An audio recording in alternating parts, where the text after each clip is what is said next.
RDTDaily.com presents a Tarabuster with comedian Tara Devlin. All right. Thank you so much for hanging out. This is unapologetic liberal talk on the right side of history, decency, dignity, democracy, humanity. Thank you so much. We meet here every Friday evening from 8:30-ish p.m. Eastern Standard Time at the Tarabuster Facebook and YouTube channels and other places like Rokfin.com. We're on there too, believe it or not. And we hang out and we have a good time on Friday nights, just chilling out, talking about the disaster of living in the last days of the American Republic, surrounded by Trumpanzee traitors, and what we're going to do about it. You know, we're not going to go quietly into that dark fascist hellhole of a night. We have a lot of work to do. So thank you so much. If you can become a patron, please do at patreon.com/Tara Devlin. And I want to also thank the sponsor, Tarabuster's great sponsor and supporter, Charlie from APS Radio News. Charlie runs a site called APS Radio News. This show is also featured on there and hosted, that's the right word, along with some other independent media voices, not necessarily liberal media voices. So Charlie likes to keep it open and an open discussion going, and I appreciate that. I certainly appreciate being part of the conversation. So check out APS Radio News and say hi to Charlie because he's a great guy, and tell him that Tara sent you. All right. So let's see. Sorry guys, I know there's a lot of plugs happening in this first first couple of minutes here. Thank you, Jim, for your super chat. Thank you so much, Jim. As always, helping me out, putting the cover charge on the table. It means a lot emotionally as well as practically. And thank you, River, for your very generous and very much appreciated super chat. Thank you, River. You're amazing. River says, keep the great talks going. Love you, Tara. I love you too, River.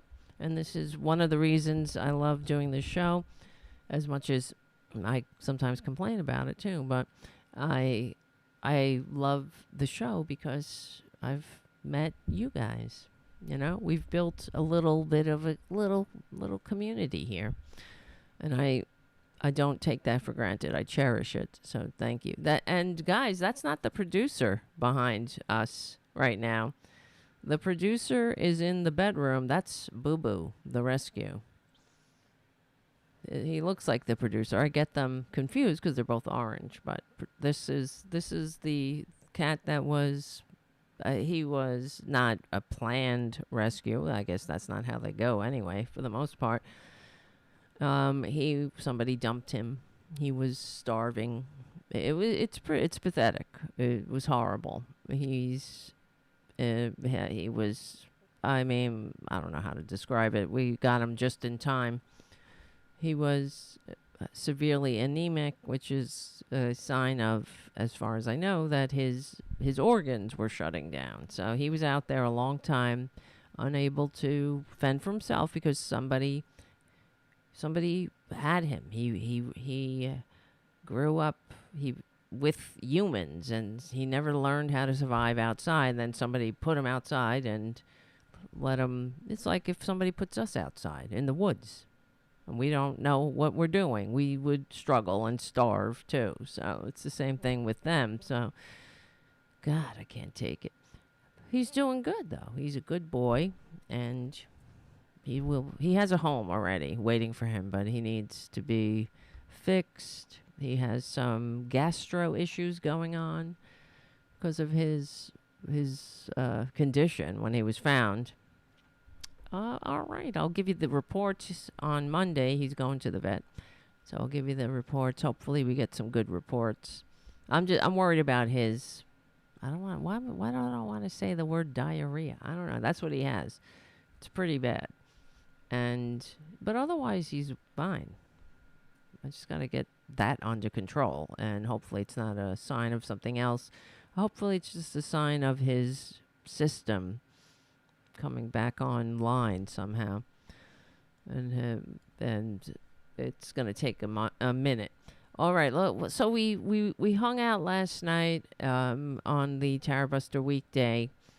So we were discussing a few things. This sham impeachment that is a joke, and it's getting widely panned, and rightfully so. It's even getting panned by the right wingers. But as people on the chat, I noticed made mention of the passing of Dianne Feinstein, and yeah, it sucks.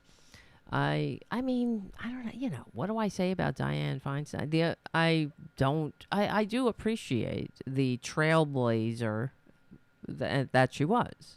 And but then you got to think, without Dianne Feinstein, we wouldn't have a perjury traitor Green. And of course, but we wouldn't have any other female in the, in government, whatever. You know what I'm trying to say.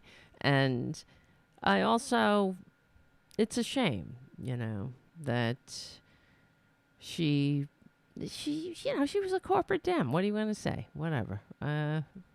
She's, rest in peace. And she worked. Good for her. She kept going. She got on my nerves with the whole Amy Coney Barrett. That really stuck in my craw. When she complimented Lindsey Graham on how that it was the best hearing she'd ever been to, or she'd ever been a participant of, which is in itself, I guess you could take that as a mark of her mental decline, right? Because, excuse me, you realize he's shoving. Moscow Mitch is shoving this unqualified handmade zealot. Well, is she unqualified? Well, compared to Justice Ketanji Brown Jackson, yes, she's unqualified.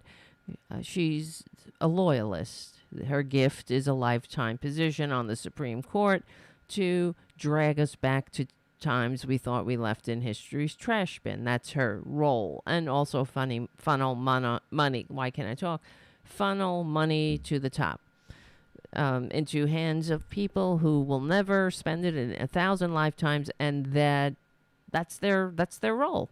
Their role is to fundamentally, but not just fundamentally, but effectively destroy democracy. Turn the clock back to pre-American Revolution, where the rich ran and owned everything, and everybody else knew their place, but keep the trappings of America. Keep all the eagles and the stars and the big giant made in China flags and everything. So yeah. So other than that, whatever. I don't know. Rest in peace. I hope that, and I mean, all day with the eulogizing of Dianne Feinstein all over the corporate media. Of course, it was like, okay, enough already. But I do hope that people say nice things about me when I die. So I'm looking at you on the chat. And whatever. All right. I'm sure they will. I'm sure you will. All right. Let's see. What else am I going to say? Let me just, I don't even know. I got a few things we want to talk about. It's going to be a Tarabuster tonight, because I want to get to the Donald Trump Jr. railing about his, what happened in New York with him, with the Trump organization being, the judge doing a summary judgment on the Trump crime family about all of their lifetime of cons and grifts. But in the spirit, since we're talking about Dianne Feinstein, I just want to play this clip of, this really got on my nerves. It's not Dianne Feinstein herself. I hope I have it now that I'm fucking What? Let me see. It's Kennedy. You know, the Oxford educated corn pone, whatever you call it. he likes, he's like marble mouthed, Oxford educated, fake. Oh shucks, ma'am. What the hell? Wait a minute. Why do I do this? This is what I'm saying. You gotta become a patron. Otherwise, we're in trouble here, ladies and gents. All right, we're back. Actually, I'll play it off the screen since I can't find the fucking movie that I'm sorry for cursing. I gotta stop that. Like my mother, this is what I'm saying. It doesn't work. Violence never works. It really doesn't. Where did I get this language from? I learned it from you, Ma. Right? Where else would I learn it? I don't know what's going on, but one of my cats is up to something and I don't like it. I can hear something happening. I thought I separated them well enough, but there's a box out there. And I think they're having fun with the box. Which is fine. That's fine. That's what the box is there for. All right, hold on. Here it is. I'll play it off the screen. Whoops. I had the pleasure of serving with Senator Feinstein Let me start it from the beginning. on the Judiciary Committee. I also served with Diane on the Appropriations Committee. In fact, I guess I don't need to rewind we it. were... Just make it longer if I do. Let's see. Can you hear that? Well, now nothing is playing. So I got too many windows open. served on the Energy and Water Development Subcommittee. Diane was the chair, and I was the ranking member.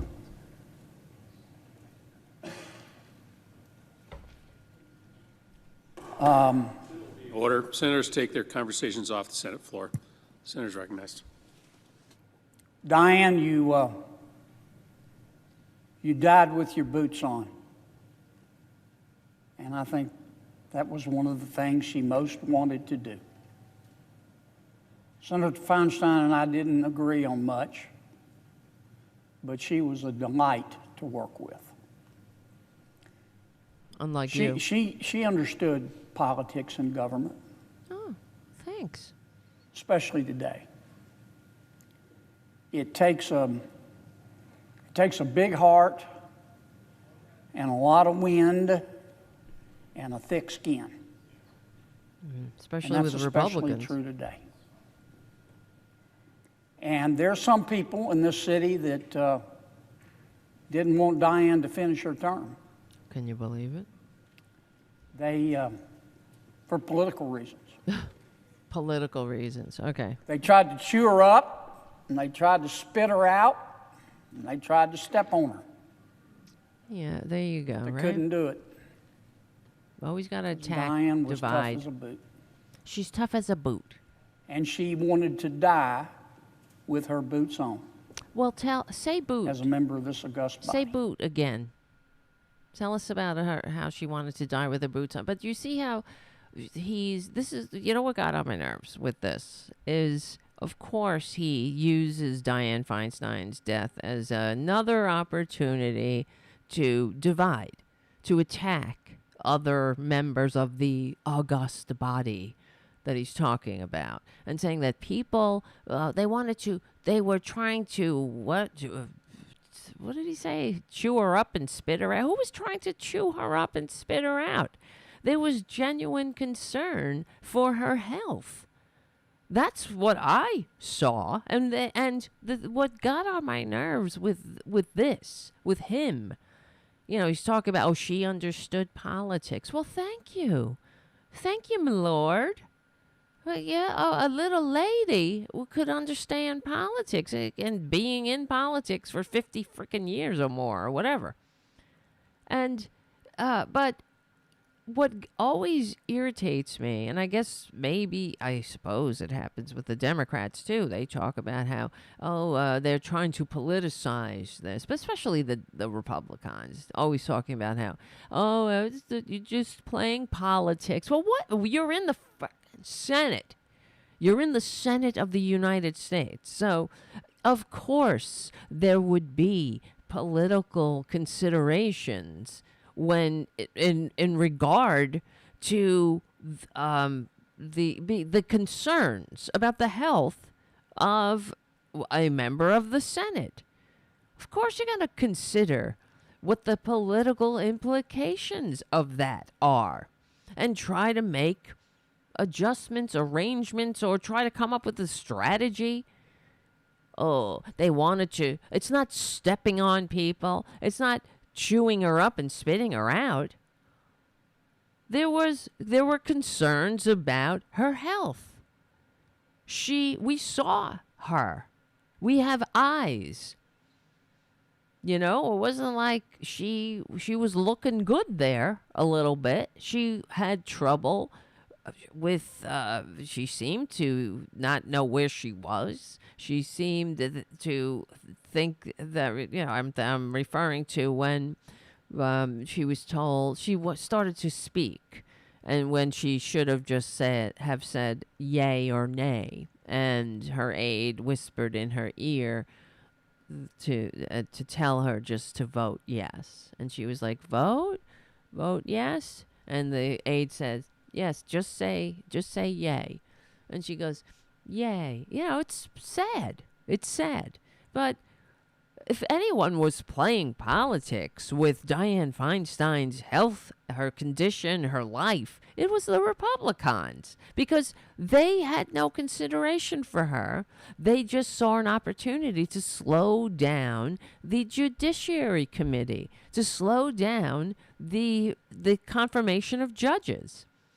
And, you know, because part of their fascist coup is to corrupt the courts and to shove as many unqualified fascist flunkies into every corner of the judiciary, following in the grand tradition of the Nazis, of their heroes in the 20th century, Germany.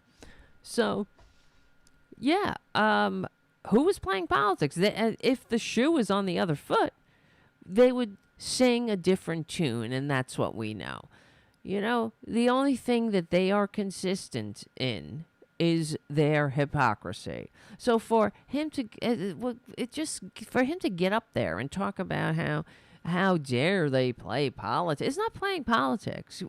It's doing your job. You're in politics.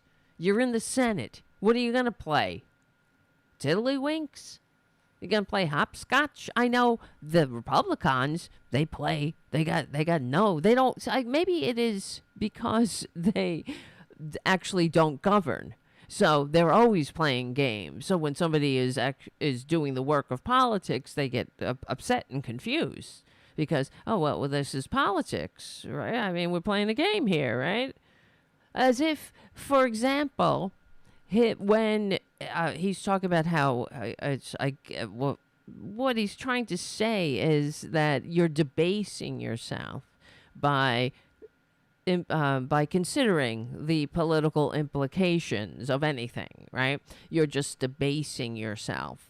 If you think that, you know, is Dianne Feinstein okay? Is she going to be able to come back? And because we need to confirm as many of these judges as possible, fast as we can, to nullify the negative effects of the fascists who have already done enough damage in the judiciary. So, you know, how much longer is she going to be out, and what should we do? Should she retire? Should we appoint somebody else, right? So there's nothing wrong with the political implication, but these Republicans, they play this game that as if they're above the political implications, but everything they do is politics. Like, for example, the clip we played I don't remember exactly, it was a couple weeks ago, whatever, when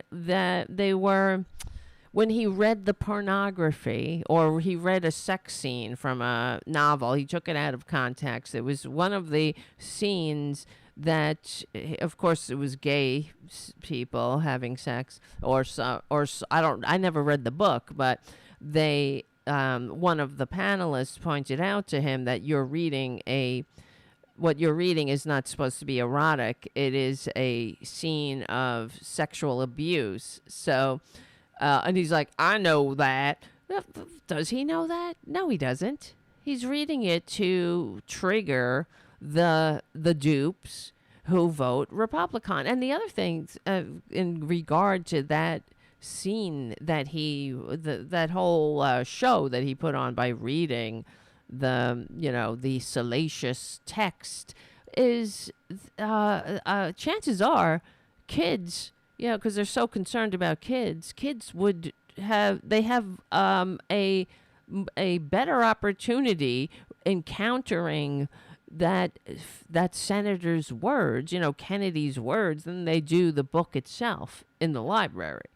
They're not, unless they seek it out, but they can now go on YouTube or on this channel or any other channel and listen to this old cracker playing politics and reading from a book that's supposed to trigger all the dupes, especially the Republican closet cases, into getting all twisted and banning books and burning books, as they say, they don't, because they're so fascist, they don't even, they can't help it.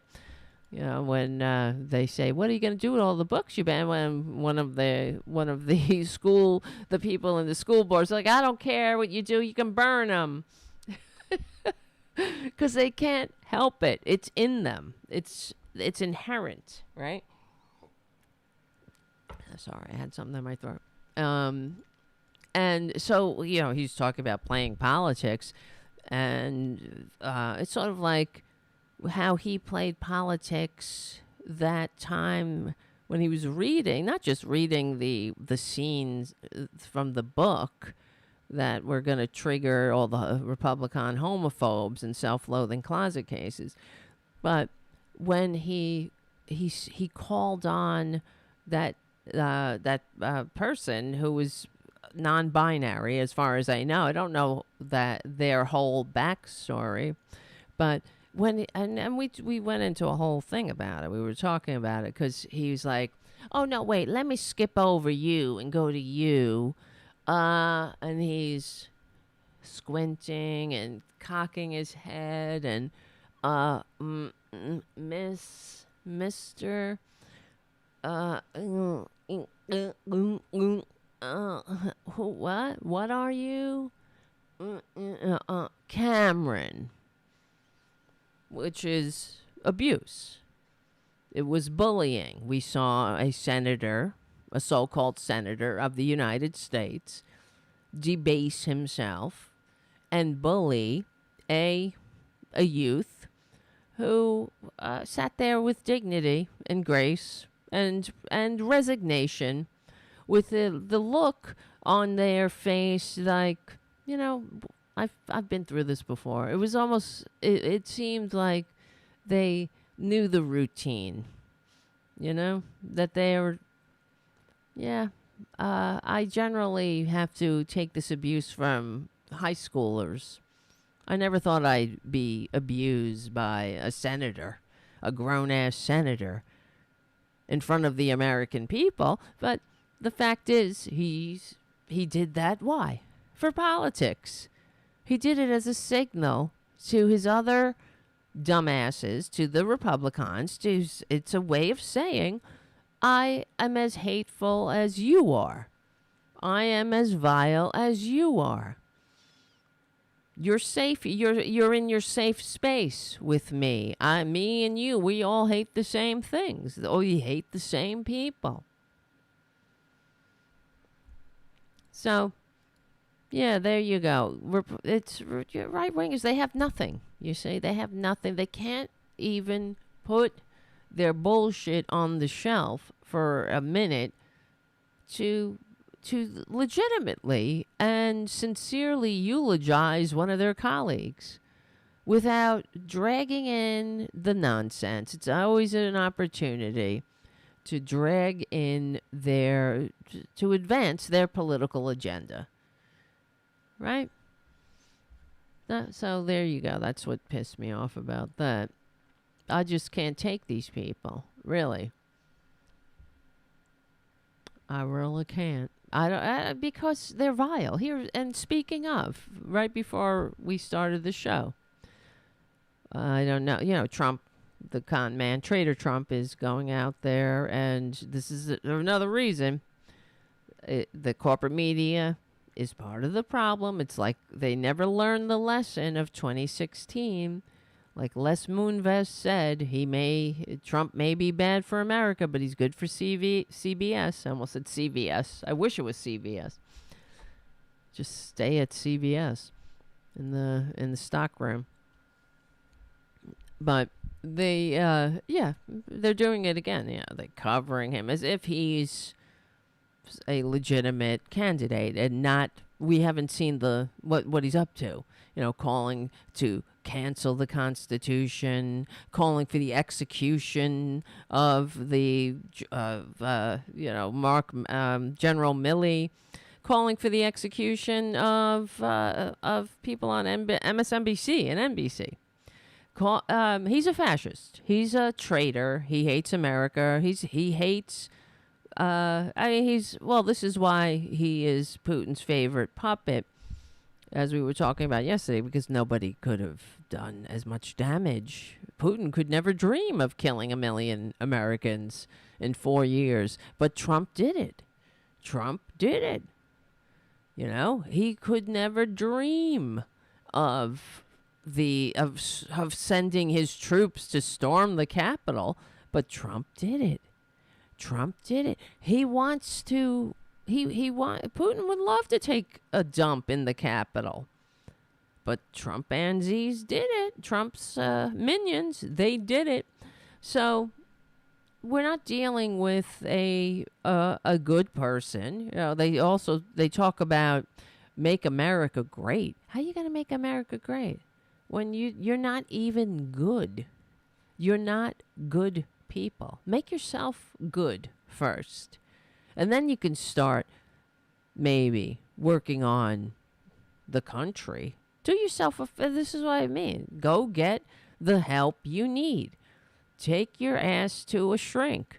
Get the help you desperately need instead of inflicting your manias outward on the American people, on the grand experiment. And then you can, join modern society. In the meantime, don't worry, we got this. Liberals, progressives created America. We did. While the right wing, while the conservatives pined for the king to trickle on them. They begged for the king, their natural lord, to rule them. There's nothing more progressive than overthrowing a king and an aristocracy that ruled Western civilization for 2,000 years. So this is a progressive initiative. So don't worry, Republicans. We got this. We got it. So we'll be able to function. We function in a democracy. We'll take care of it. This governing thingy is above your heads. It's way over your heads. You're not good at it. You can't do it.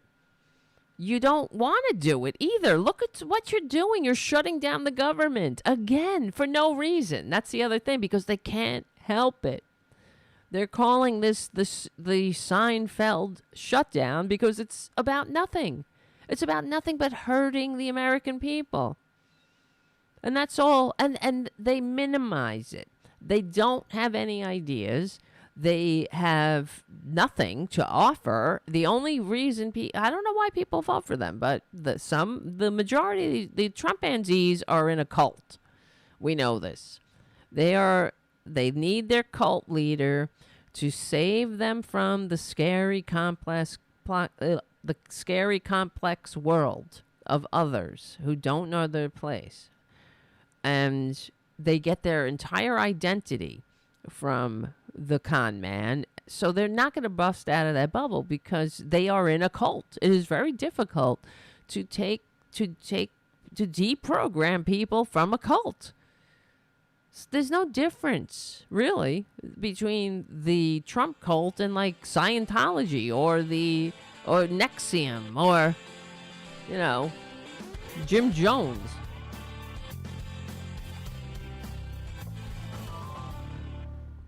Because believe it, if Trump told them to drink the Kool-Aid, they've already drank the Kool-Aid figuratively, but if he told them to drink it literally and take their own lives, they would do it.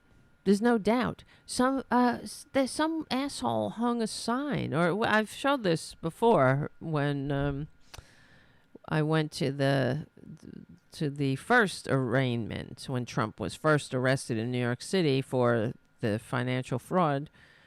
Was it the fraud? Yeah. There's so many indictments as I can't keep up. So they were flying all their flags, their stupid flags, and one of the flags said Trump or death.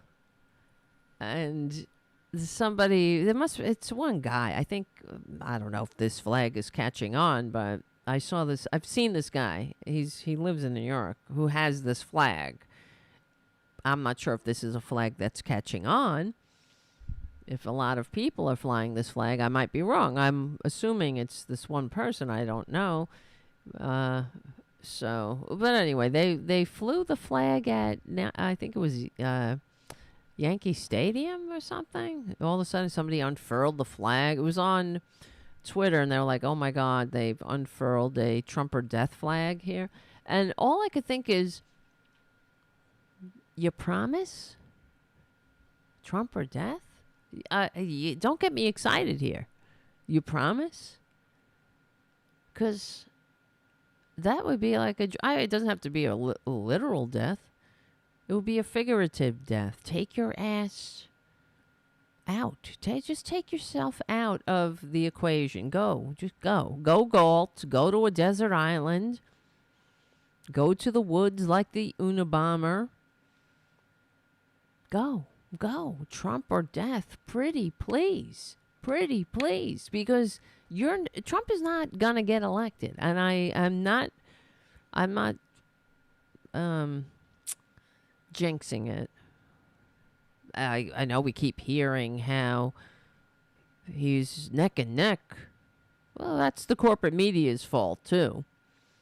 Of course, we're not going to rest on our laurels, but he's not going to.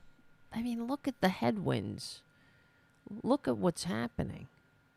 He's vile, and the signs that all the elections that all these one-off elections that are happening are bending towards normal people. And nice to see you, Mark C. on the chat. Thank you for your super chat, Republicans. Mark is nicer than me. He said, Republicans can't even govern themselves, much less the rest of us. Vote them all out. That is the truth. And I got the receipts too. But here, before I continue, let's play this. This just happened before we started the show. This is Trump. He's, doing a whirlwind tour. He needs his narcissistic supply. He's the only reason he announced. Let's remember the only reason he announced his so-called candidacy for the so-called presidency. as early as he did is because he was hoping it would stave off all of these indictments. Thankfully, it hasn't. And he's a con man, but he needs his narcissistic supply. So he's going out and he's holding these Nuremberg rallies, and all of the idiots who want to go see him, they're equally disgusting as he is. And that's the setup. Francis scared me. He jumped into the box again. And we'll stand up to crazy Nancy Pelosi, who ruined San Francisco. How's her husband doing, by the way? Anybody know? Ha ha ha. Funny. And she's against building a wall at our border, even though she has a wall around her house, which obviously didn't do a very good job. That's funny. That's funny. You see, it's not... He's a disgusting, filthy parasite. He's the pimple on the ass of the body. He's the infected pimple on the ass, on the cancer, on the scum, on the cancer, on the scum, on the body politic. And we can expect that from him. But who's applauding that? What? What is wrong with you? How ugly are you? You know, you got to be a real dirtbag to think that's funny.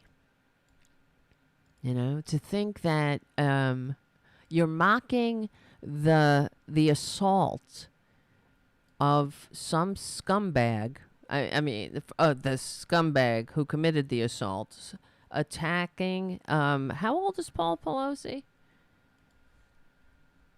Let's see. You talk about a scumbag attacking an elderly man with a hammer and almost killing him, putting him in the ICU. And this prick, these monsters are laughing about that. Now, if anything, the shoe was on the other foot, if Donald effing Trump stubbed his little shorter than average toes, he'd cry and whine like a little bitch. And everybody, of course, if anything similar, if anything happened to any one of these filthy fascists in any horrible way, and it would never happen. I'm talking about Democrats would never mock that. They would never. And if they did, they would be rightfully vilified. But this is what Donald Trump has done to this country. He hasn't caused the country to be, or these idiots to be as disgusting as they are. He has given them permission to come out of the closet and be gross and vile. That's why they're all like, oh, political correctness, wokeness, I hate woke. Everything is because it's being a decent person. That's being woke.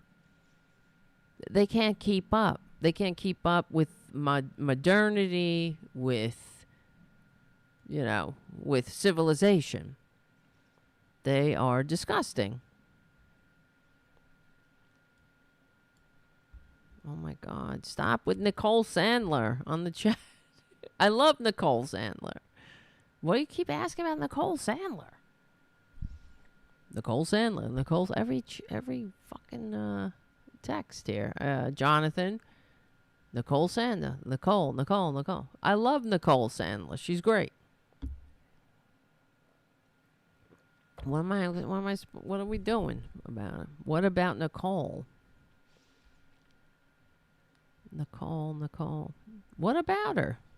Tell her to come on the show.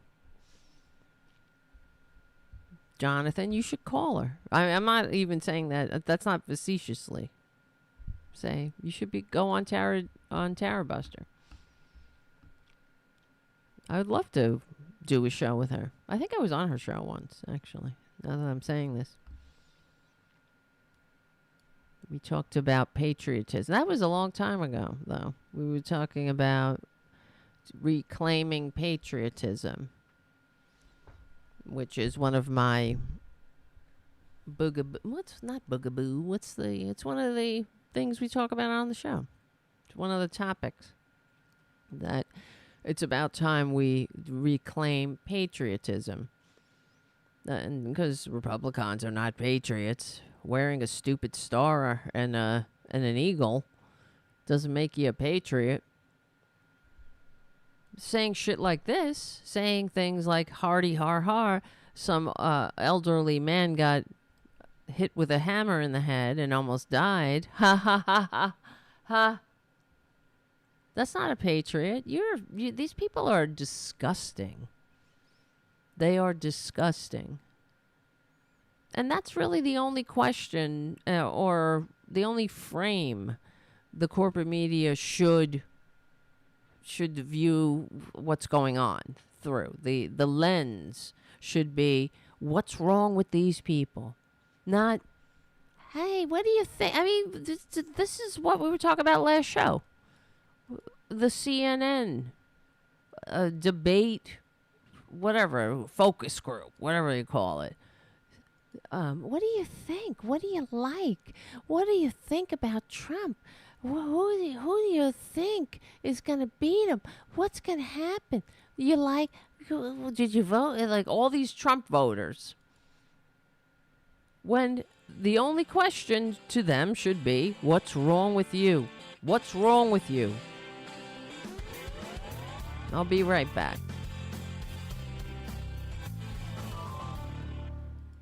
What do you think? What do you know?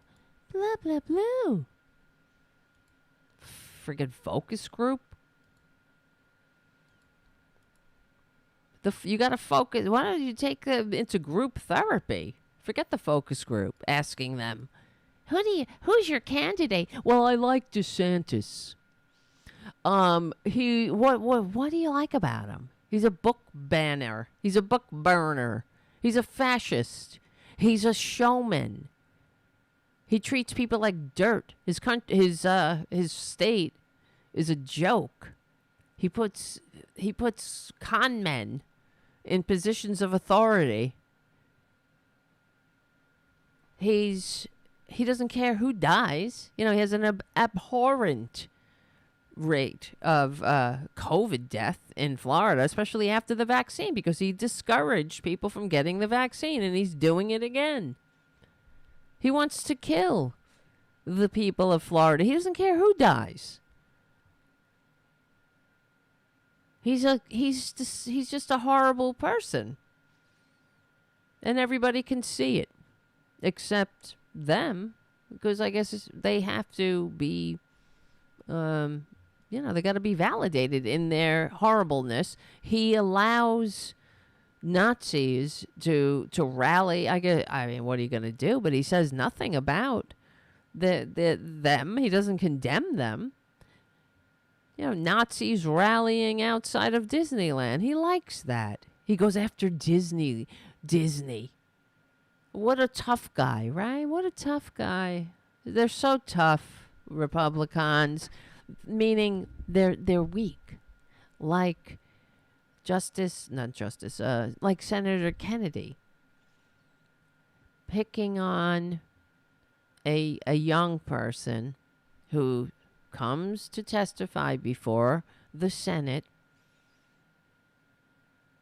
bullying that person, degrading that, or trying. He didn't degrade them. He degraded himself. But this is who they are. Horrible, horrible bullies who always pick on people who are powerless. What is that young person supposed to do to Kennedy? He's got no power. Now try to do that, Kennedy. Try to do that to your billionaire benefactors. Right? Do that to Trump. Do that to somebody who, has some money and power. Not that Trump is the weakest, brokest bitch going, but they're afraid of being primaried, or the MAGA morons turning on them because they're a bunch of violent mobsters and coup plotters and and they're insurrectionists. They're just horrible through and through.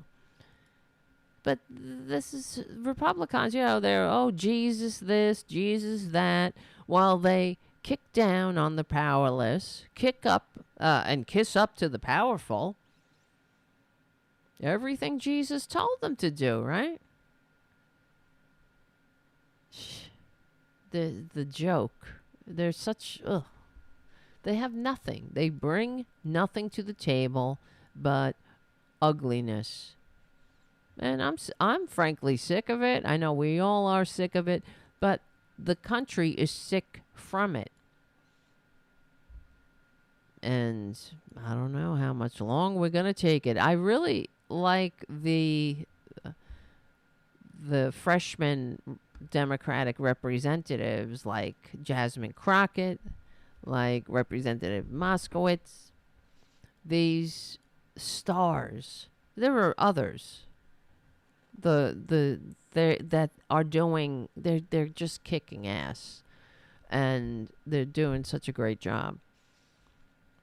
Unapologetically, and that's how you got to do it. And what do the Republicans have? They have nothing. That sham impeachment inquiry was a joke, and even the Republicans themselves knew it. Yes, Maxwell Frost is amazing. They're great. And I love that they mock them. They bring the receipts. They bring charts. They talk about them. They make it, they talk about them like the jokes that they are. And that's what they are. It's like, well, here's AOC from the so-called the sham impeachment inquiry, calling out Byron Donalds, because it was supposed to be about evidence, right? Evidence. We got your evidence right here. Presented up on this earlier today, one of our colleagues, a gentleman from Florida, presented up on this screen something that appeared to be a screenshot of a text message containing or insinuating an explosive allegation. Jim Biden says, this can work. You need a safe harbor. I can work with your father alone. It'll probably take several months and everybody can read the text. Ms. O'Connor, Mr. Dubinsky, if you saw text messages like this between the president's brother and the president's son, wouldn't you be concerned about them trying to give plausible deniability for the president of the United States to not have any knowledge of said business dealings? Unreal. It's worth. Gentleman's time's expired, but please answer the question. It's worth investigating. That screenshot of what appeared to be a text message was a fabricated image. It was a fabricated image. I don't know. Oops, sorry. Dealings. It's worth. Gentleman's time's expired, but please answer the question. Please It's do worth us investigating. a favor. Answers. That screenshot I was trying to find the of one what where they had a appeared split to be screen. a text of her message was a with him. fabricated image. It was a fabricated image. I don't know where it came from. I don't know if it was the staff of the committee, but it was not the actual direct screenshot from that phone. And Here it is. I found it. Mr. Turley, I have a simple. Oh, maybe this isn't it. Shit, wrong one. See, I'm batting 1,000 tonight. What the hell? I had a clip of. Oh, here it. Is that it? No. I had a clip of AOC and Byron Donalds where they had her. They did a split screen as she was talking about the fabricated text that he submitted into the congressional record. They, he's just like, caught me. He looked like a little boy who was caught, caught cheating on the test. Has he even apologized? But this is what Republicans do. How do you not know you're submitting fraudulent, fabricated text messages deliberately manipulated text messages? You're putting them into the congressional record on purpose, and you don't know that they're doctored, that they're fake. Oh, and he's like, let's talk about facts. We got evidence here. Here's some evidence. I want to show my colleagues on the other side of the aisle all about evidence. They're asking for evidence? Well, here it is. I made it up. I simply made it up. I pulled it out of my ass. I have Photoshop. My staff has Photoshop, and we pulled these messages together. We clipped them and snipped them, and we made it sound all nefarious. Like what is even the charge? What are they even saying? That it's supposed to be Joe Biden. I can't follow these people. Hunter's laptop. Hunter's a drug addict. They keep mocking him for being an active addict, because that's compassionate conservatism. They're always like, oh, Hunter, he's such a great guy. He's like doing drugs. Well, he's clean. He got the help he needed. He had a lot of trauma in his life, too. And as Jasmine Crockett said, the only thing Joe Biden is guilty of is loving his son unconditionally. Republicans, if that was Donald Trump Jr. trying to get the help he desperately needs, because we can all see he's struggling with something, some substance misuse disorder. If that were him, what do you think Donald Trump Jr., his con man daddy would do? You think, could you imagine him going to visit him on family day in rehab? Or joining him with the counselor in a group therapy session? He wouldn't give a shit. He would cut his son out of his life so quickly. Because that's malignant narcissism. He's a sociopath. Everyone exists in Donald Trump's world. We all just exist. We're not real. We're not people. His son isn't a person. His son is only an appendage, like a Rolex watch, but a knockoff. That's it. That's how they view people. That's why Trump had to get trophy wives. He can't have an actual partner, that has the freedom to grow old like he does. He can't be seen with some woman who got old, who made the mistake of keep waking up next to him. Ugh. He had to get an upgrade. He had to get trophy wife number 2 and then number 3.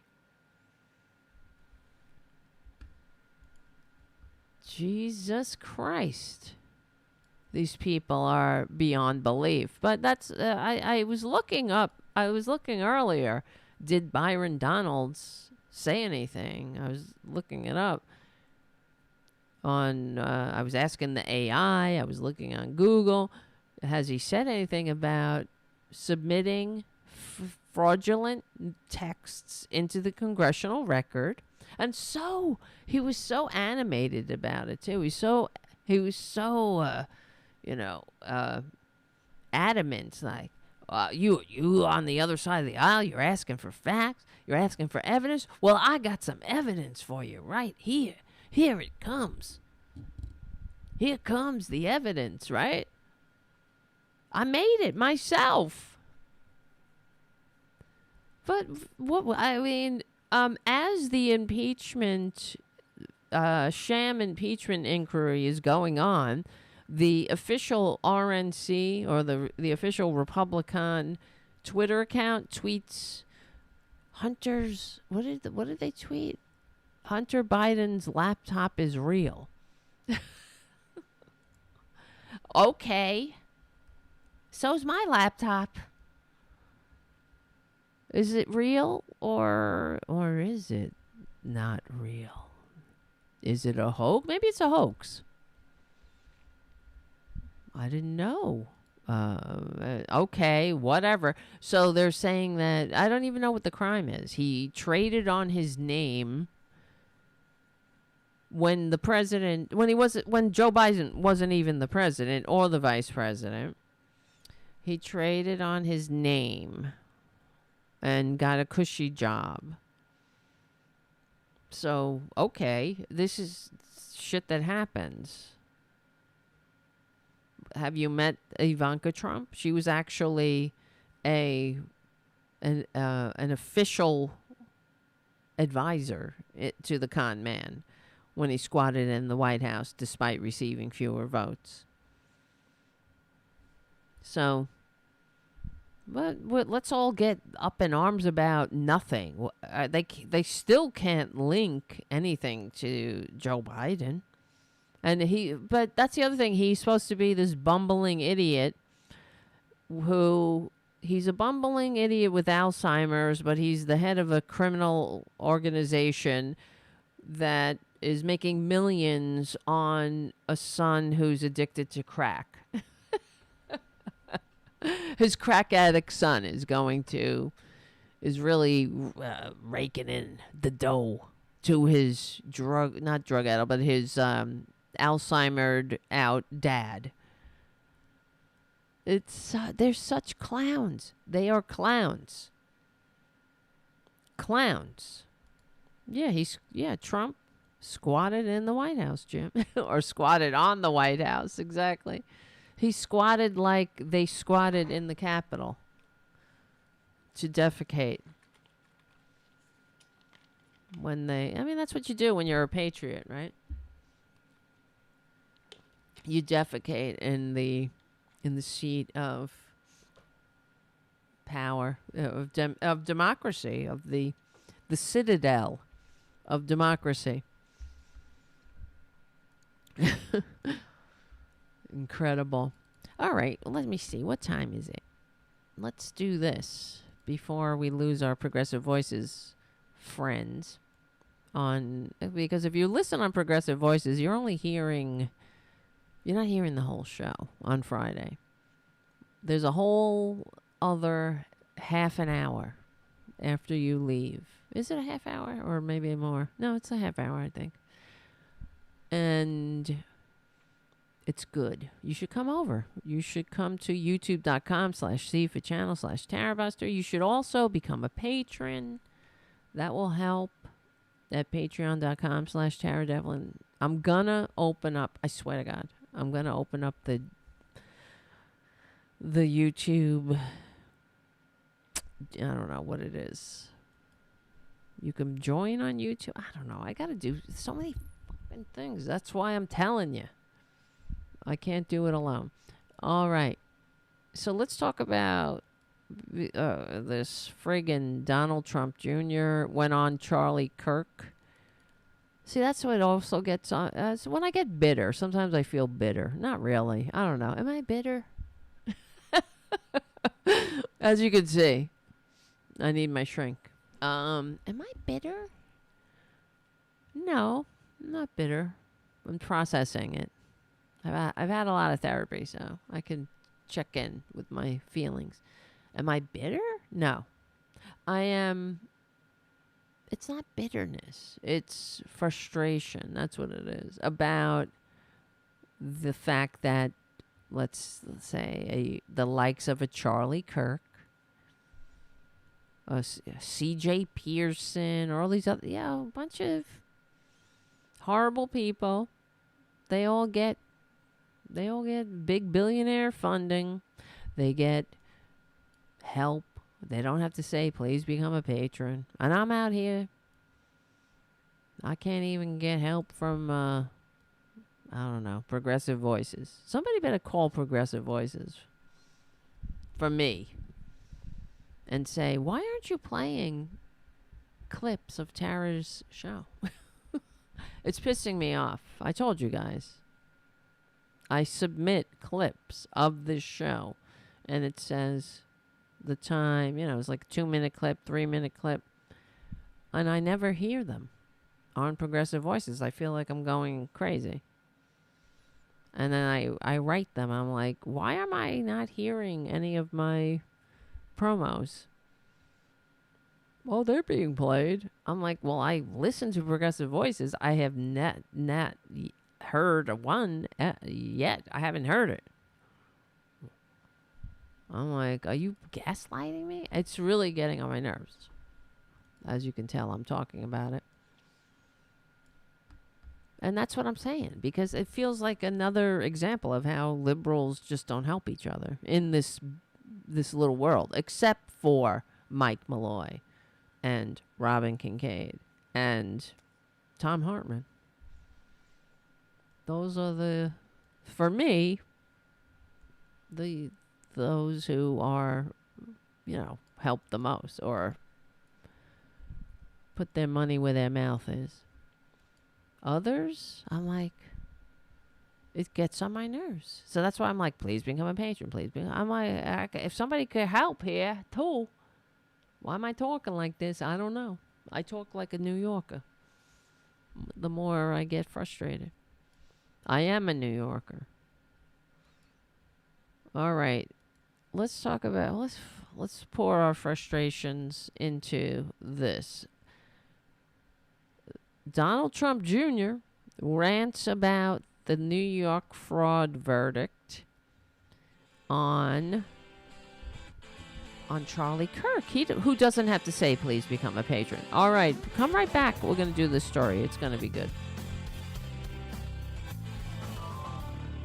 All right. This is Tara Devlin. The not bitter, but yet frustrated about a lot of things. It is frustrating to be me. Well, I get it. I'm sure it's frustrating to be you sometimes, too. That's why we stick together, we win. So Charlie Kirk is a horrible, giant melonhead person, but, I'm not trying to, please. I'm not that I'm, a rare beauty or anything. I'm not trying to mock his looks. It's just he's got an exceptionally large head. Very round. He does remind me of Charlie Brown a little bit. That's not necessarily a bad thing, but he is a bad person. What is it with these white dudes? Why are they so attracted to fascism? I guess it's, not all white dudes, of course. Many white dudes are normal people, of course. Thank God there are more normal people. But it just seems, I guess it's a weak mind, an angry mind.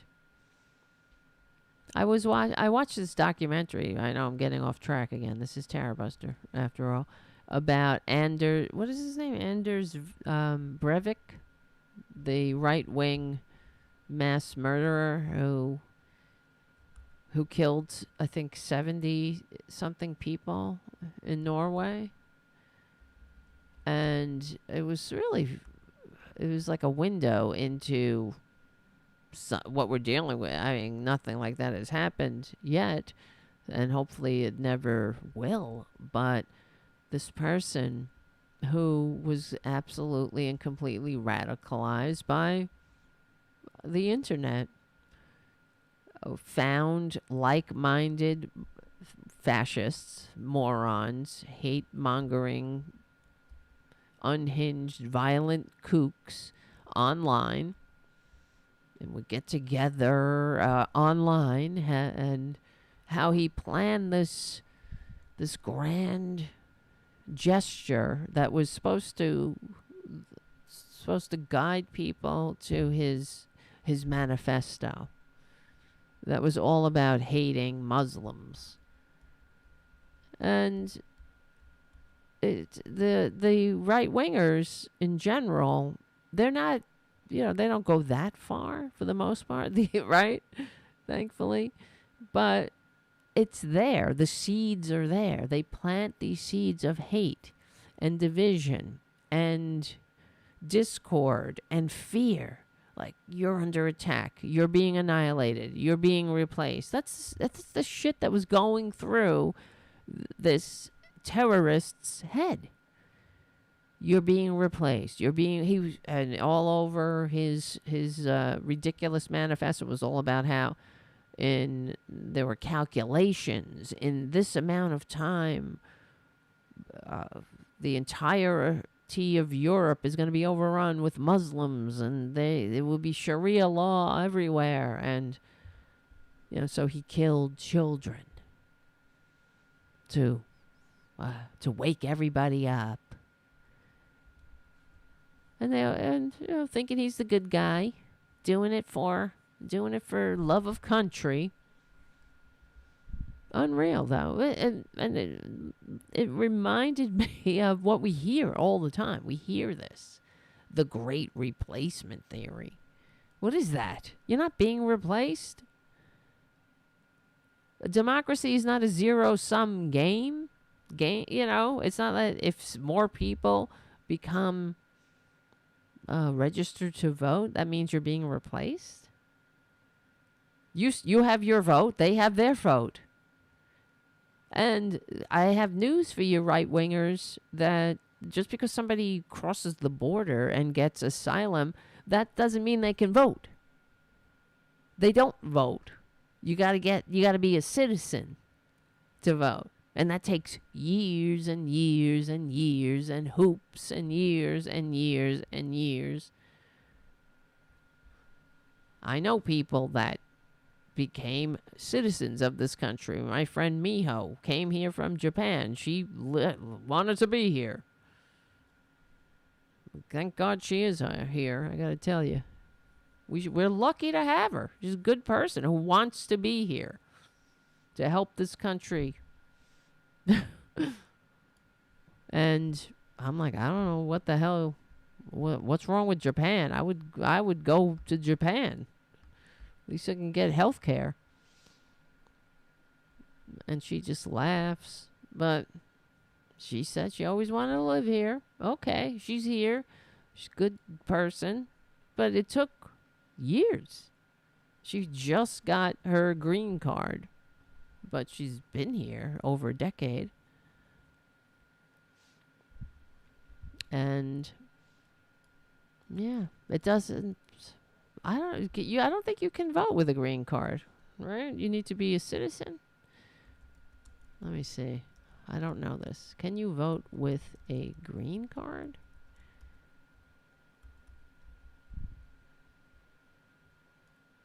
Let's see. Who can vote? Somebody on the chat probably knows this off the top of their head. Oh, God. I gotta ask the AI. Can you vote with a... No, you can't, right? No, exactly. You can't. She still can't vote. Incredible. You can vote in local elections in some districts, like for city council. You can't vote in federal or state. You can vote in local municipalities, depending on where you live. Most likely not in right-winger states. Okay, so let's get back to the story. So, of course, we know Trump is a con man. His entire family are grifters. That's the family business. It's not real estate. It's not, what? What else are they? They're a bunch of grifters. They are... just went from grift to grift. They went from when they couldn't do the legitimate business, they went to branding. What legitimate business people have a multi-level marketing vitamin scam?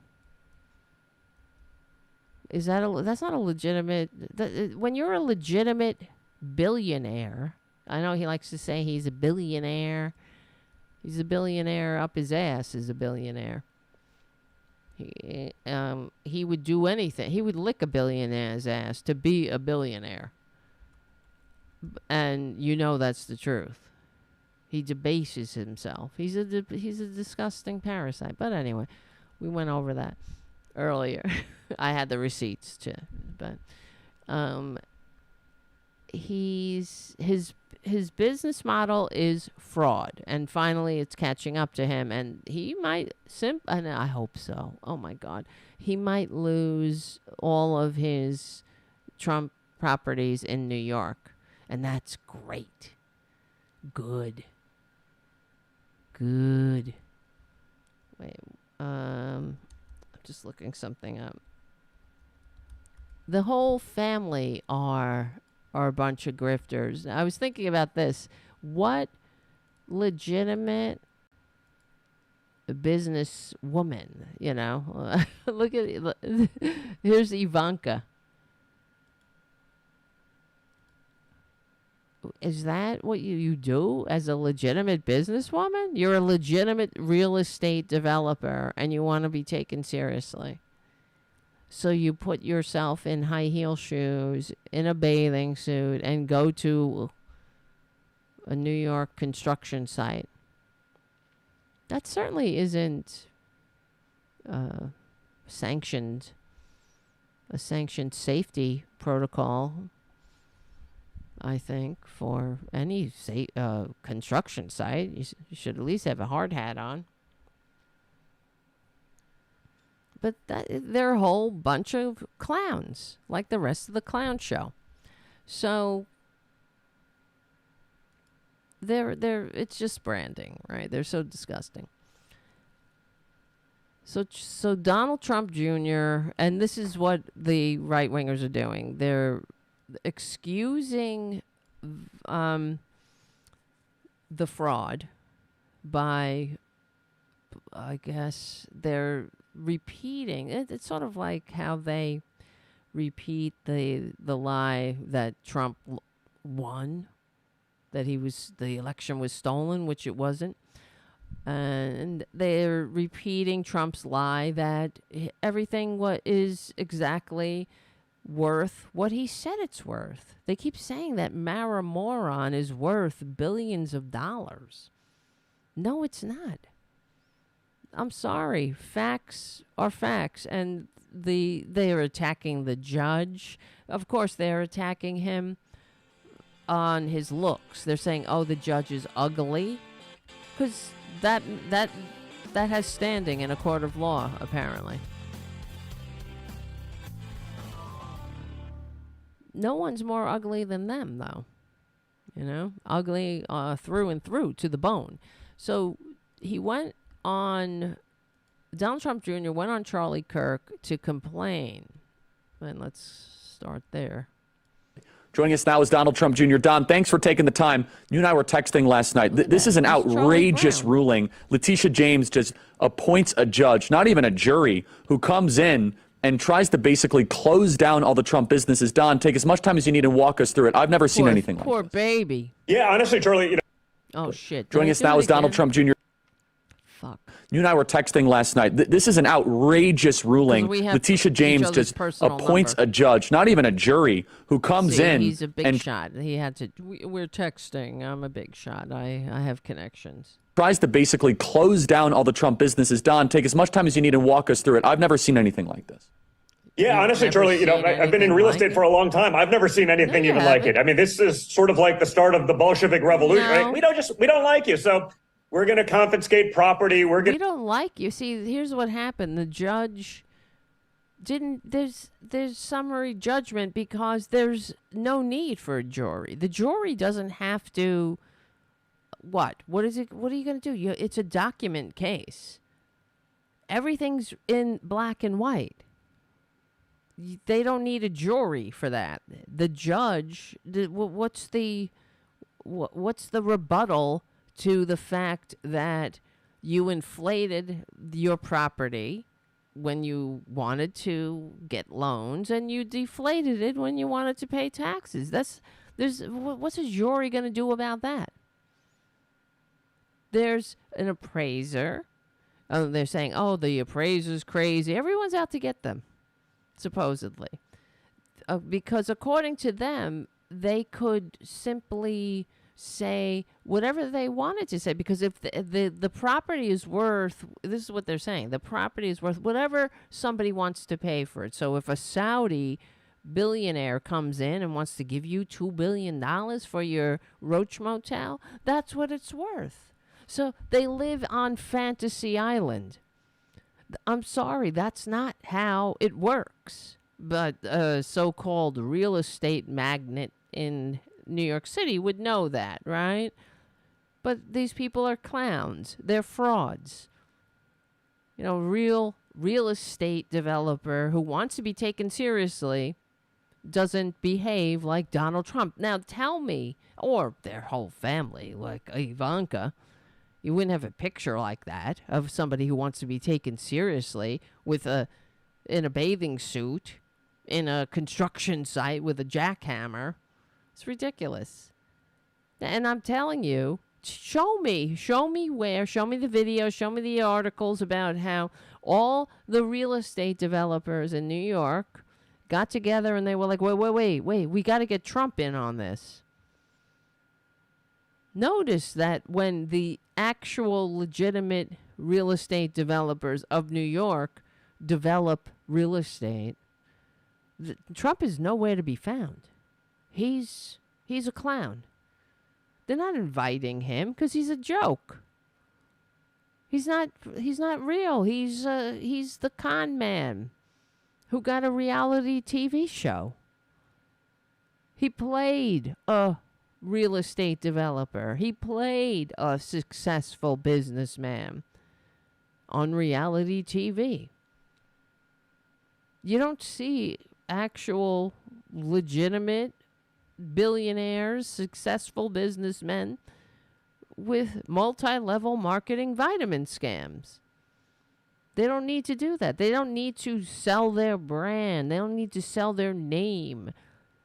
They don't need to parlay their bullshit, phony baloney reality TV gig where they had to make Trump. They constructed the boardroom and all the trappings where Trump played this character.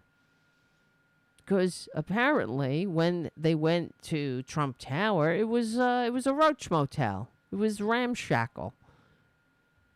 It's a stupid little family business of grifters, and they're coming up with grifts. They're coming up with nothing that innovative. It's like Chinese patents to make knockoff shoes in a sweatshop. You know, you're not bringing anything new to the table. You're just trying to capitalize on grifts that other people have already done, and they've done them better. And they're played out, and you just want to get a piece of it because you've got nothing going on up there except give me more money. Greed, greed, greed. They're not thinking of things. They're not changing the world in any way that's good. They got their hands out. They're grifting people. They're looking for opportunities to screw people over at every turn, and especially screw the American people and screw the taxpayers. Because every tax that they dodge, we have to make up for. We make up for that. Not them, because they suck. They're parasites. There's nothing. They're the biggest parasites going. Well, let's keep going. Do these things. We're going to throw numbers and valuations on things based on, what a judge in New York thinks. Disregarding, by the way, Charlie, like the biggest brokers in like Florida and the Palm Beach market. Bullshit. We're not going to take what they say. We're going to put a number on it. So you can take Mar-a-Lago. First of all, of course we know he's full of shit. He's a filthy liar. And they keep saying that Mar-a-Lago is worth so much. Well, You overstated the value of it. We think it's worth $18 million. We think it's Mar-a-Lago's worth 20 acres. You've been there. It's a pretty spectacular place, probably one of the finest homes anywhere in the world. And there's a lot within half a mile that's 2.2 acres, not on the ocean, with nothing on it, just jungle. It's on the market for $150 million, but Mar-a-Lago's worth 18. We're going to go to summer. Okay. Here's the numbers. They have appraisers. These are professionals, and he's saying that some other property is worth something. First of all, he's a filthy liar. It doesn't just because something is attached. I don't even know if this property exists that he's referring to. But that's not the point. It's not your property. Here's the truth.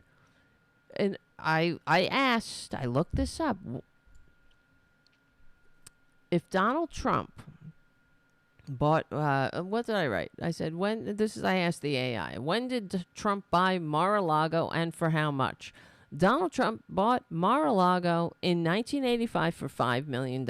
He initially used the 126-room, 62,500 square foot mansion as a residence before converting it into the club in 1994.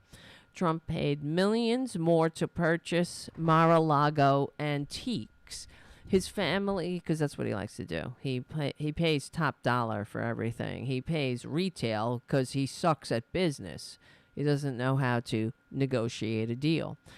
His family maintains private quarters and separate closed-off area. Okay, whatever, who cares? In 1995, Trump transformed his private residence into the Mar-a-Lago Club, what we know today, where the initial fee to join is now $200,000. Okay, so to determine, because he hiked the price after he became the so-called president despite receiving fewer votes, to determine the current value of Mar-a-Lago, we need to adjust the original purchase price of $5 million in 1985, adjusted for inflation. According to the Smart Asset Inflation Calculator, the cumulative inflation rate from 1985 to 2023 is 146%. Using this inflation rate, we can calculate that $5 million in 1985 is equivalent to $12.34 million in 2023. However, this calculation does not take into account any changes in the real estate market or the value of the property itself. Therefore, the actual value of Mar-a-Lago might be higher, which it was assessed at in the ruling, and it wasn't the judge doing it. They call in experts. It's not like he's out there doing the appraisal. They have independent appraisers go in and do the appraisals, and they do it based on their expertise. Don't even tell me that's the end of the Progressive Voices part of the show. So the rest of this is good. So I hope you can find us on youtube.com/cfachannel/Tarabuster, because we got more. There's more here. I'm sorry I should have started it earlier, but remember, come on over. Go to youtube.com/cfachannel/Tarabuster. Hang out with us. We will win. This is the real independent liberal media. We're on the right side of history, decency, dignity, democracy, humanity. Check out APS Radio News, another independent media. We stick together, we win. My name is Tara Devlin. I'll see you soon.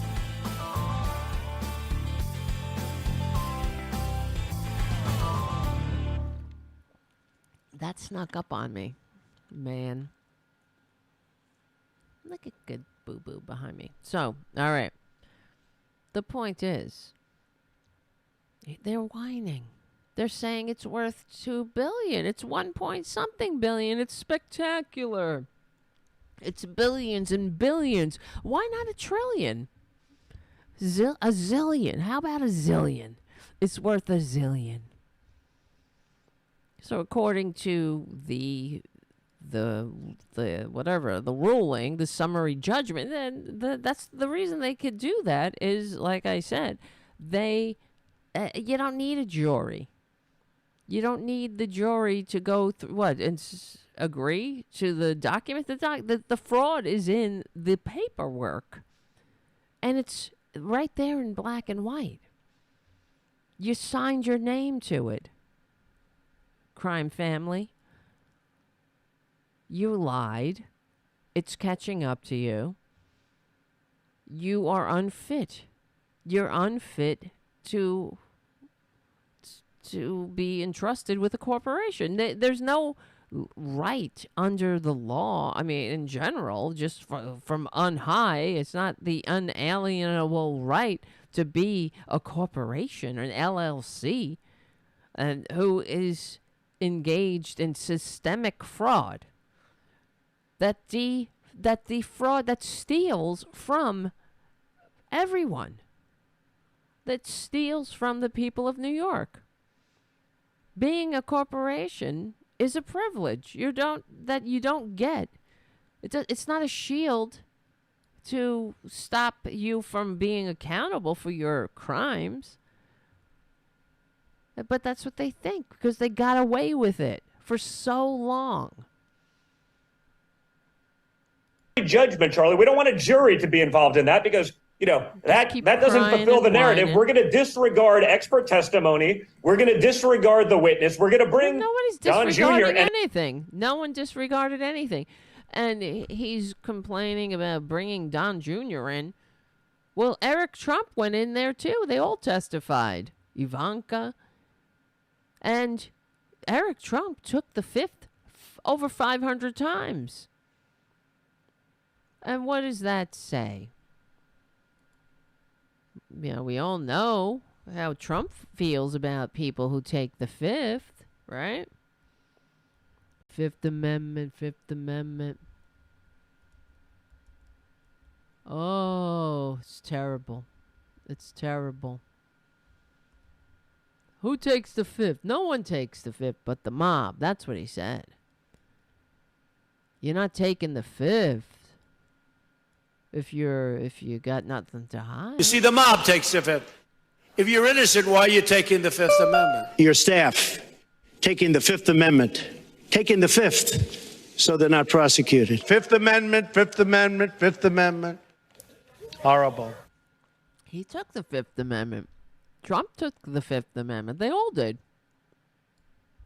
Joining us now is you and persecute their political enemies because Trump had the gall of taking on the establishment and actually winning. That's right. And Don, I just want to go through the facts here. And I mean, I've spent a lot of time in Palm Beach, as you well know. I've raised a lot of money in Palm Beach, Don, right? And it's kind of running joke that if you get a shed on the island, right, on one of the streets, Jungle, El Brillo, or whatever, like a little shack, it's a $30 million shack. I mean, that's not an exaggeration, right? I mean, it is. Let's just say.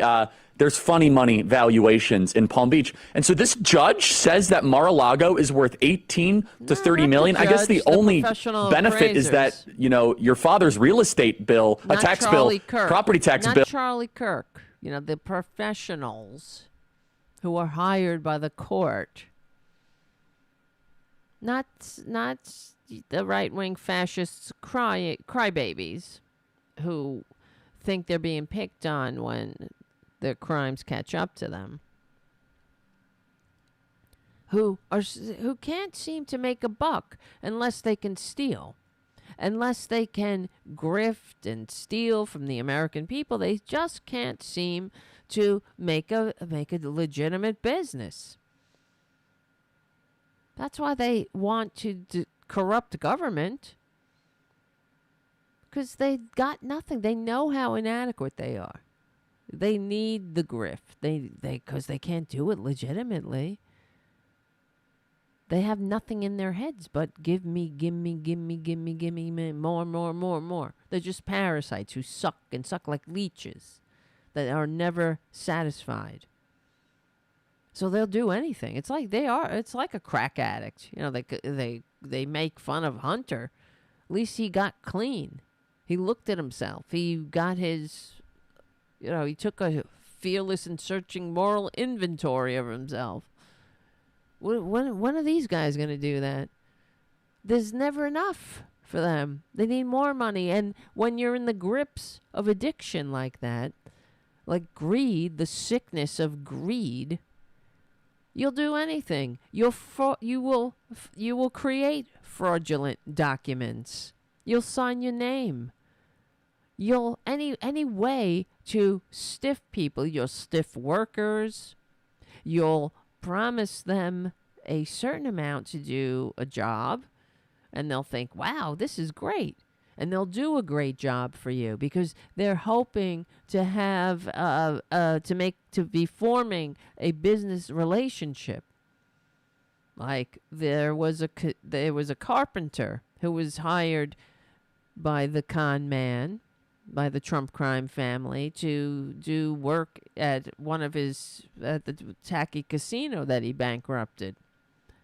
And like many of the other contractors throughout Trump's entire useless, wasted life, he was stiffed when the job was done, and he did a great job. Trump's like, nah, I'm not going to pay you what I told you I'd pay you. I'm going to pay you half. Here you go. Go sue me. That's his business model. Because he knows the small businessman doesn't have the time, the money, the resources, the power, because they only kick down on the powerful, you see. I mean, on the powerless, you see. The powerful, they'll beg, like Putin. They're like, oh, Putin, can you be my best friend? But that's Trump's business model, fraud.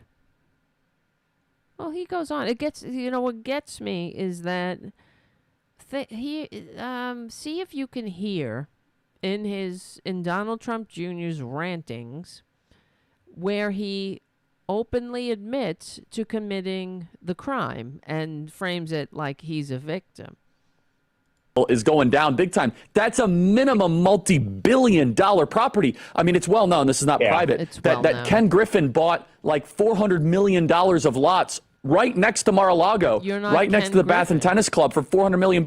And Mar-a-Lago's like triple the size of that. I mean, where does this judge get off? He calls himself Mr. Zillow, valuing properties. I don't understand. No, that's what I'm saying. I mean, ignoring Larry Mowens, who does all of the large transactions. Yes. I believe he put together the Ken Griffin lots. I know him. That's right. They just can ignore it entirely just because that doesn't get you to the narrative that you want. Again, they're saying they defrauded the banks. Well, please, name a bank, Charlie, that's been defrauded. Deutsche Bank got paid back in full with interest. They're, probably pushing $1 trillion company. Any one of your listeners who ever got a home loan, did you not get an independent appraisal? I believe you did. You paid for it. You think that you have to. Yes. Financing hundreds of millions of dollars, they're not doing the same thing? Of course they are. They're pretending like that Deutsche Bank is some sort of babe in the woods, or one of the other major banks out there is a babe in the woods. They didn't do any diligence on their own, even though, by the way, Charlie, there's sworn testimony from the executives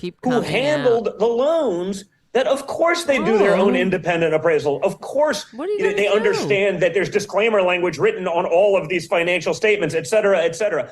It never ends, so they're cherry picking it. When I did my testimony, Charlie, in front of the Attorney General, on this case, they would talk about, say, Trump Doral. It's a golf course. It's a couple hundred acres in Miami. Yes. Right near the airport. It's a beautiful property. They have a binder. You've been there, yeah. I mean, they have a binder that's 4 inches thick of questions they were going to ask me in 12 hours of testimony. And it was, well, our expert says that Doral is only worth X because this is the number of rounds of golf played, and this is how much you charge for rounds of golf. And I'm like, okay, so what's your point? Well, it can only be worth that. I would go, well, what do you think? I don't know, 600 acres of developable land is worth in Miami. It's so stupid, except you. Except they're the ones who are, going about their lives. And you're the one crying and whining about your crimes catching up to you. But you'll hear. Just a golf course. It could also be condos. It could be home. And I mean, you just saw them. They took the binder, okay, next line of questioning. they didn't even understand the basics of how evaluation would work. But the second they were like, oh, God, that guy's shooting holes through my thing, let's put it off to the side and we'll start questioning on some other asinine thing. So they're not even trying to work within the realms of reality of real estate. And by the way, if this is the precedent, God forbid you own real estate in New York because they could go in there, they could confiscate. Coming after you like they came after me. Well, if you are a crook, yeah. If you do what they do, they're coming after you. Maybe it'll take a while, but yeah, if they do it to me, they can do it to you. Good. That's how it works in a nation of laws.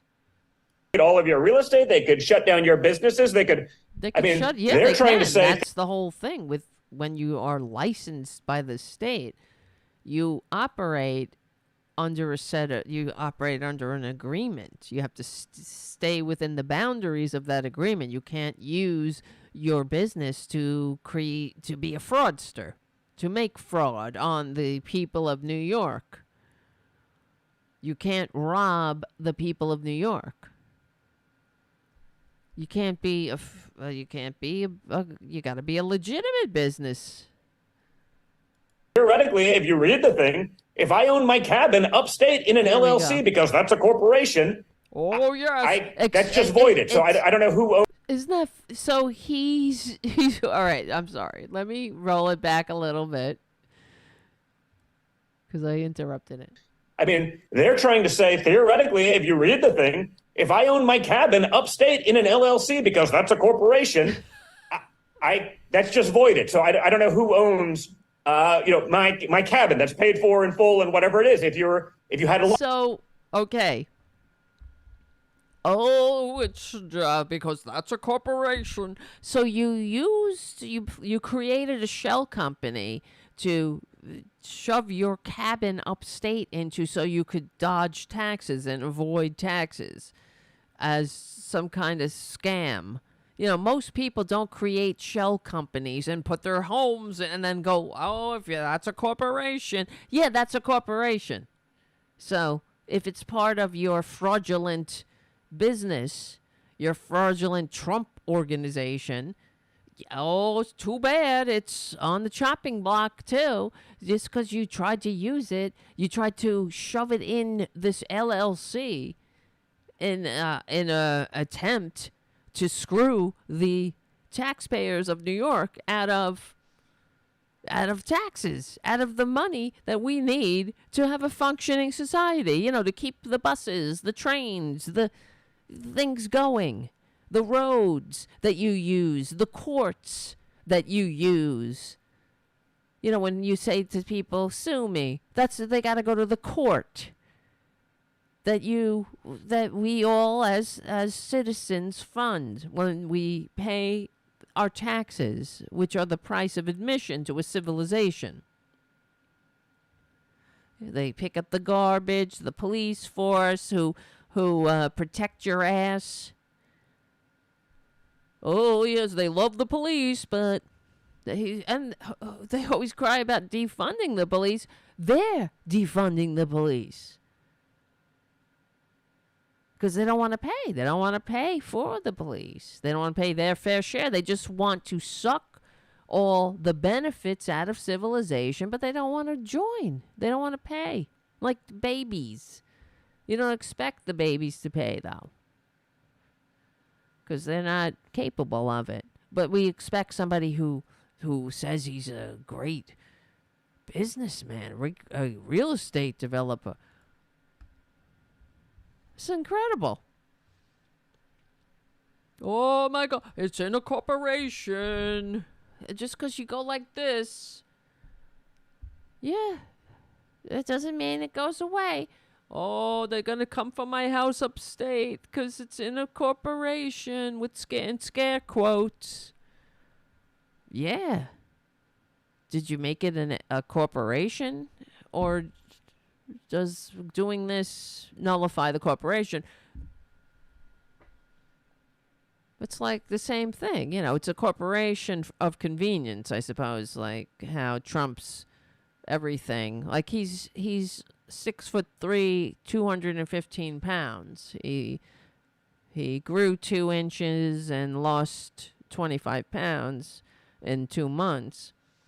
He's like, oh, yes, I'm 6'3", you know. Oh, corporation. I put my house in a corporation. No, most people, when they buy their homes, if they can afford a home, they don't make a shell company and doesn't get to be nullified when you do scare quotes. Oh, now they're going to take my house because I tried to use it. I tried to shove it into a LLC and dodge taxes. So everybody else has to pay taxes.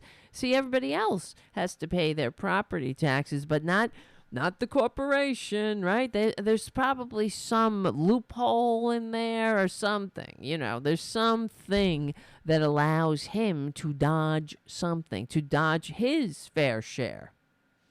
That's what it is. I don't know exactly, but there's no other reason why he would be like, oh, I put it in my home that's happened to be in a corporation. Well, why? Why are you putting it in a corporation? Just pay your taxes. Pay your property taxes. It's some way of getting out of having to pay his fair share. Everybody else has to pay. Everybody else, don't worry. Why should I pay? My neighbors will pay their taxes, and then the trash is picked up, and when it snows, here comes the plow and all that. It happens like magic. The magic of being a freaking unapologetic parasite who cries and whines. Oh, so innocent. Okay, but it gets worse. Loan documents. If you had a loan or a mortgage on that apartment, theoretically, you'd automatically be in default of those mortgages. Wait, let's rewind it a little. It's just words, of course. Just blah, blah, blah, blah, blah, like the fire hose of lies.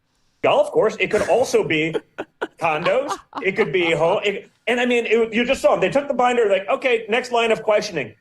They didn't even understand the basics of how evaluation would work. But the second they were like, oh, God, that guy's shooting holes through my thing. Understand. Let's put it off to the side, and we'll start questioning on some. They understand crimes, though. They understand how to hide their little money in the different companies and move it around and inflate things and deflate things and stiff people.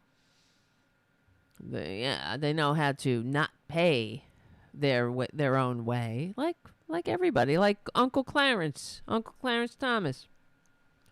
Same thing, not paying their own way. You know, they all talk about how we're men, what men should do. Everybody be a man. No, man, there's a war on men. Well, start with yourself. Physician, heal thyself. Take care of yourself. Why do you gotta play all these games so you don't have to take care of your fair share? Because you're a greedy little bitch. That's why. Other asinine things. So they're not even trying to work within the realms of reality of real estate. And by the way, if this is the precedent, God forbid you own real estate in New York, because they could go in there, they could confiscate all of your real estate, they could shut down your businesses, they could. I mean, they're trying to say, theoretically, if you read the thing, if I own my cabin upstate in an LLC because that's a corporation, that's just voided. So I don't know who owns, my cabin that's paid for in full and whatever it is. If you had a loan documents, if you had a loan or a mortgage on that apartment, theoretically, you'd automatically be in default of those mortgages because the entity that it's making the loan is taking the loan no longer exists. So it's continued lawfare. They're trying to destroy you. They're not trying to be reasonable. They're trying to destroy you through any ways possible. And if there's a component of that doesn't work for their narrative, they're just going to ignore that. And they know that they can have a judge that will not just do the bidding of Letitia James and the lunacy that you've seen probably 1,000 times. Her Who are all campaign of these videos nosy of this, people? Outside influences I'm seeing around you by the moon card. Actually more than they were asking for on his own volition to try to punish Trump. I mean, I've never seen anything like this before in 25 years of doing real estate. It's truly mind-boggling. But yeah, they're also saying Trump your father did the valuations? Don't you have independent assessors? I mean, this is what I don't understand. Like the ones who assessed them realistically and legitimately. Don't you? Yes, that's what he did. He made shit up. That's what they're saying. They're saying he did the assessment. Don't you have independent? Yeah, we do, but we disregard assessors whenever it's convenient. That's the point. And that's the point. So you gave a valuation, but each one of the people who are on the other side of the transaction are on the record saying, of course we do our own of course we do our own valuations. Of course we do this. When you get a loan, you pay for the appraisal for the bank. So that's an independent third-party appraiser. So they're doing all of these things on their own. They're going through various committees to make sure that everything's right. They don't just say, oh, you said something, the tic-tacking, on the floor, that's worth $100 million. Oh, here's $100 million. Like, they don't do that. These are big boys. Big boys. And they're doing this under the guise that they're pretending they're not. It's truly outstanding. I've never seen anything like it. But if you're a real estate owner in New York, based on this, you have a lot to worry about, especially since they don't understand the difference between. It's like, it's enough to give you a goddamn migraine. Ooh, they're coming for you. If you're a real estate if you're an actual real estate developer in New York, oh, you should be shaking in your boots. Are they shaking? I don't see them shaking in their boots. Because they're probably not doing what you do. They're laughing in their boots at you. They're laughing their asses off. They're like, finally, these clowns, get those clowns out of here. And when the Trump name comes off of their tacky tower and all the other places they put that stinking name, I'm so glad it's coming down all over New York. From the time the con man squatted in the White House, the people of New York were like, get this ugly Trump name off our building. Why would they even put it on there to begin with? If you're a real estate, you better watch out. Why do you want to put stupid Trump's name on things? I don't get that. He there were these condos on the West Side Highway that had Trump's friggin' name on the side. It was like a lease that Trump. It was just his name on. What's wrong with you people? Let's put this grifter's name on our building. And then the co-op board, after the con man, I think it was it's not just right immediately after he squatted in the White House despite receiving fewer votes, but it was when they started ripping children from the arms of their parents, committing crimes against humanity. Then the co-op board on this co-op on the West Side Highway is voted to take the names down. And that's just one of them. It happens all over town. But there were a few places. There's one of the Roach motels on near the UN, and then there's another one where it's near 30 Rock in New York City. And every time I would ride my bike past there, you'd be appalled because it's covered. It's like Fort Knox. There are cops, of course. You want to talk because these assholes aren't paying for the police, of course, because they're dodging taxes. We're paying to protect the ass of this tax cheating, draft dodging, racist, sexual predator con man, the serial bankrupt con man with the fake university and the vitamin scam. And there's cement blocks outside so nobody can go and drive up with a truck bomb and things. And I would ride my bike there and say, all this for a con man. What's wrong with us? Really, what's wrong with us? That's a reflection on us, not the con man. But here we're running out of time, so assessment based on taxes and actual valuation. It's pretty scary. Yeah, and just to reiterate, so this is a judge that can come in and say that there was an overvaluation of assets. But also, Don, you know this, that depending on the market, depending on the season, depending on the quarter, depending on the month, depending on the day, valuations are they fluctuate by the hour when it comes to real estate. Oh, yeah. I mean, in real estate, Charlie, it's also, sort of beauty is in the eye of the beholder, right? Like, someone may need something or want something. They may overpay drastically for something. There are things in the statement of financial condition where we literally sold the assets for significantly, like hundreds of millions of dollars, more than they were valued on that statement of financial condition. Then pay taxes on it. Then pay taxes. You don't get to pay taxes on what you want to pay, what you think. You pay taxes when you sell something. You got to pay taxes on what you sell it for. So pay the tax. That's the problem. And they devalued it when convenient, and they inflated it when convenient. It was based on fantasy. It was based on greed. I don't give you credit for that. Because no one ever credits the poor guy.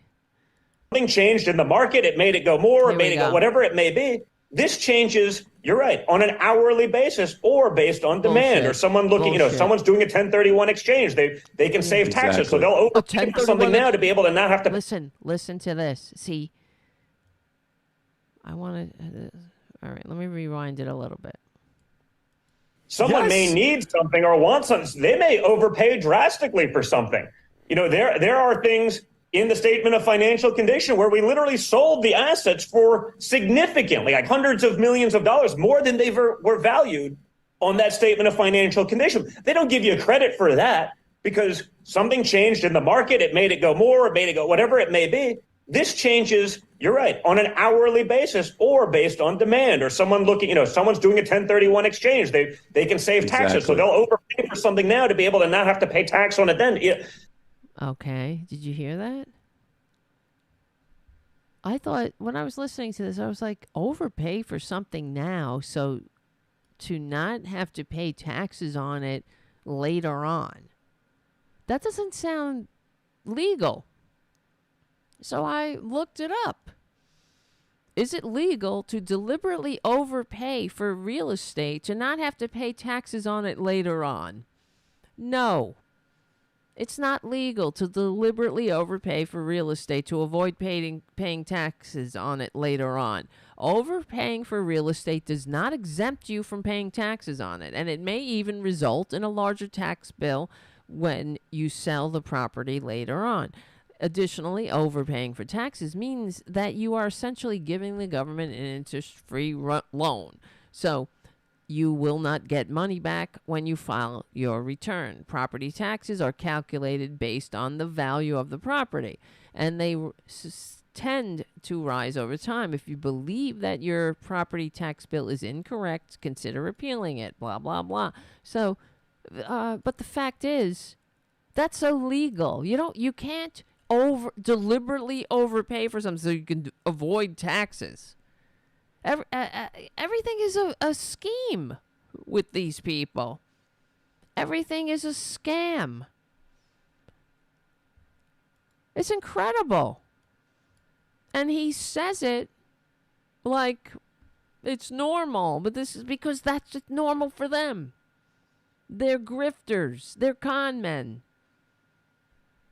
Is it legal to? It didn't sound legal to me. Oh, can I just wink, pay? Just give you a little more so I don't have to pay taxes? Why you fucking not want to pay your taxes, bitch? I thought you loved America. These people they're humping flags. They're waving flags. They're humping flags. I mean, literally, we have the con man hugging a flag. You know how you hug a flag, bitch? You pay your taxes. Because we're in this together. How do you think the shit runs? How do you think things run? You know, these people, this is why. Yeah, they're magical thinkers. Everything is, they think, they have one thought in their minds and it works all the time, no matter what. The only thing they have is tax breaks. Throw a tax break at it, deregulation. It's all magical thinking. They feel it. They feel the election was stolen. They feel it. That's Donald Trump's. That's what he said. He had a feeling. He didn't have any evidence. He had a feeling. He had a feeling. Like he wants to feel Putin's balls. He had a feeling. Yeah, sometimes you want a 1099. You want a 1035-2 it all. See, I know what I'm talking about. They don't know nothing. I'm a big boy. Oh, and I'm being so picked on because we took on the establishment, which means what? Well, you want to slit throats of civil servants? You want to execute the Joint Chiefs of Staff? You want to take a dump in the Capitol? That's how you took on the establishment, huh? Because no one in the establishment ever defecated in the halls of the Capitol. I can understand that why you think you took on the establishment. Yeah, the deep state. The deep state. That's democracy they're talking about. The deep state of civil servants who aren't considering a party, political, politics as what's his name? What's his face? John Kennedy. He's all these politics, always thinking of politics. Well, that's your civil servants. They are the machine of democracy. You want to have a functioning democracy, you need a non-political bureaucracy. But that's why Republicans want to destroy the so-called deep state. Oh, we're going to slit throats, destroy, tear down the administrative state. That's what they're talking about. They're talking about killing democracy. They don't want to pay taxes. Nobody likes paying taxes, but it's a part of life. And it is patriotic. You pay your taxes. Patriotism isn't a show, but everything for them is a show. For Republicans, is a show. The show of the fake, the billionaire. The show of the winner who received fewer votes. The show of never surrender while you're literally surrendering. Everything is a show. To get the dupes on your side so you can continue to have them pay for everything. They were paying for a lot of things before they even knew it. They knew you were on their backs. The Trump crime family was on our backs before we knew it. They were just part of the whole upper 1% who don't pay shit. Like Imelda Marcos said, taxes are for the little guy. Only the little people pay taxes. Har, har, har. But these people are, I don't know. It's about time to send them to history's trash pile. I can't wait till that day comes. And it will come. It is coming. I wish I had a little bit more time for the show because I had another clip, but in the meantime, I'm looking at the clock. We only have like a minute left. So I want to say it, so I will say it. Thank you all for hanging out tonight. Guys, I love you. Thank you for your super chats. Jim and River and Mark C. Thank you for your patronage at patreon.com/Tara Devlin. Thank you for supporting the show. Charlie, from APS Radio News and hosting Tarabuster over at APS Radio News, along with other independent media voices. We need more of them, that's for sure. Because the corporate media ain't doing us any favors. Remember, we will win. We're on the right side of history. We're on the right side of decency, dignity, democracy, humanity. My name is Tara Devlin. Remember, we stick together. We win. I will see you soon. Where did Boo Boo go? Boo Boo. Boo Boo. Boo Boo. I was gonna pick him up. All right, listen, guys. Thank you so much for hanging out. I really enjoyed our time together tonight. Thank you, guys. Tell your friends to hang out with us.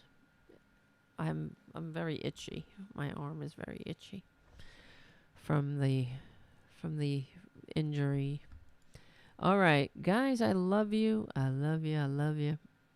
I'm going to go lay down and, I don't know, watch a TV show. What's good on TV?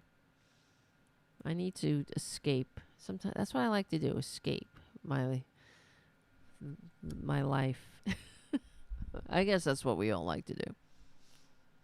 That's what I'm going to do. I'm going to relax. I'm going to lay on my bed. I'm going to eat some grapes and tune out and pretend I don't live in a world with Republicans or something. That at least they're normal. Wouldn't that be nice? Ugh. All right, guys, we will have a show during the week, of course. Remember to tell your friends. If you can give the show a good review on iTunes, that really helps too. But also sharing the show with your friends if they want to hang out, you know what I mean? During the show, it's always fun. I love the interaction in the chat room, and I love you. I love you. All right, guys. My name is Tara Devlin. I want to thank you, Jim and Haiku, as always, for doing for being the moderators in the chat room. I know it's not easy, and I cannot do it without you. So thank you. We stick together, we win. I will see you very soon.